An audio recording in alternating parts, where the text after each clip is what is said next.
गौतम बुद्ध की जीवन से जुड़ी एक गहरी दुखद घटना। गौतम बुद्ध का जीवन केवल ज्ञान और शांति से नहीं, बल्कि गहरे दुख और त्याग से भी भरा हुआ था। उनकी शिक्षाओं की नींव भी उनके जीवन के व्यक्तिगत दुखों पर आधारित थी। ऐसी ही एक दुखद घटना है प्रिंस सिद्धार्थ का अपने नवजात पुत्र और पत्नी को छोड़कर संन्यास लेना। सिद्धार्थ गौतम ने राजमहल में हर प्रकार का सुख पाया था।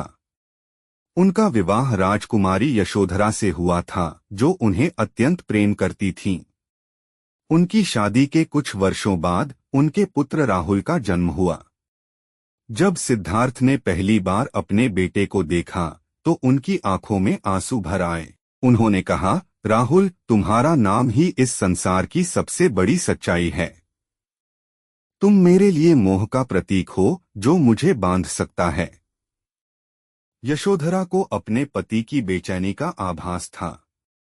वे जानती थीं कि सिद्धार्थ का मन सांसारिक जीवन से ऊब चुका है, लेकिन वे इस बात को स्वीकार नहीं कर पा रही थीं कि सिद्धार्थ उन्हें और उनके नवजात पुत्र को छोड़ सकते हैं। सिद्धार्थ ने एक रात, जब महल के सभी लोग सो रहे थे, यशोधरा और अपने बेटे के पास जाकर उन्हें आखिरी बार देखा।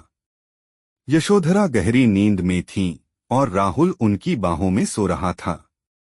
सिद्धार्थ का दिल भारी था। उनकी आंखों में आंसू थे, लेकिन उनका मन जानता था कि यदि वे रुक गए तो ज्ञान की खोज अधूरी रह जाएगी। उन्होंने राहुल के सिर को चूमा, यशोधरा को देखा और फिर महल से बाहर निकल गए। यह पल उनके लिए अत्यंत पीड़ादायक था। वे जानते थे कि यह त्याग केवल उनके परिवार के लिए नहीं, बल्कि संपूर्ण मानवता के लिए था। सिद्धार्थ के जाने के बाद यशोधरा पूरी तरह टूट गईं। उन्होंने सवाल किया, क्या मैं इतनी भी महत्वपूर्ण नहीं थी कि तुम मुझे अपने निर्णय का कारण बताते? यशोधरा ने अपने पति की अनुपस्थिति में अपने बेटे राहुल की परवरिश की। वह जानती थी कि सिद्धार्थ ने एक महान उद्देश्य के लिए यह त्याग किया था, लेकिन उनके मन में एक गहरी पीड़ा हमेशा बनी रही। राहुल भी बड़े होकर यह समझने लगे कि उनके पिता ने उन्हें क्यों छोड़ा।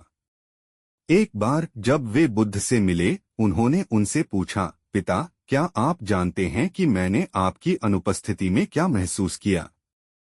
बुद्ध ने शांत स्वर में कहा, राहुल, मैं तुम्हें छोड़कर नहीं गया। मैं तुम्हारे लिए एक ऐसा मार्ग बनाने गया जो तुम्हें इस संसार के दुखों से मुक्त कर सके। दुख को शिक्षा में बदलना। बुद्ध ने अपने जीवन की इस घटना से सिखाया कि त्याग और दुख कभी कभी बड़े उद्देश्यों की पूर्ति के लिए आवश्यक होते हैं। हालांकि यह निर्णय व्यक्तिगत स्तर पर उनके लिए और उनके परिवार के लिए दुखद था, लेकिन इसने करोड़ों लोगों को जीवन की सच्चाई और मुक्ति का मार्ग दिखाया। जीवन में दुख को स्वीकार करना ही पहला कदम है। हम जितना मोह छोड़ेंगे, उतनी ही जल्दी शांति पाएंगे। सच्चा प्रेम केवल व्यक्तिगत खुशी तक सीमित नहीं होता, यह संपूर्ण मानवता के लिए होता है। यह घटना न केवल बुद्ध के जीवन के दुखद पहलू को दिखाती है, बल्कि यह भी बताती है कि दर्द और त्याग हमें आत्मज्ञान की ओर ले जा सकते हैं। अगर आपको यह कहानी अच्छी लगी हो तो इस वीडियो को लाइक और शेयर जरूर करें और हमारे चैनल बुद्धा की सुने को सब्सक्राइब करें, ताकि आप इसी तरह की और प्रेरणादायक कहानियां देख सकें। धन्यवाद। अगले वीडियो में फिर मिलेंगे एक नई कहानी के साथ। जय बुद्ध।